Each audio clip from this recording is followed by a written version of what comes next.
المرکز مدینۃ النور للبنات عربی school PH colony Tumkur کو KCF کے الجمیل سعودی عرب کے لیڈران نے اور بالخصوص مجید با حسنی، منصور موڈبدری اور بنگلور کے راہل گروپ کے مالک اشرف حاجی اشرف الدین اور مولانا شمیم حمامی تشریف لائے اور مرکز کا معائنہ کیا۔ طلباء کے ساتھ ایک مجلس ہوئی جس میں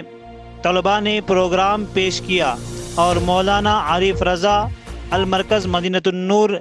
educational welfare and charitable trust کے پریزیڈنٹ اور سیکریٹری مولانا محبوب رضا نے آنے والے مہمانوں کا استقبال کرتے ہوئے ان کا شکریہ ادا کیا۔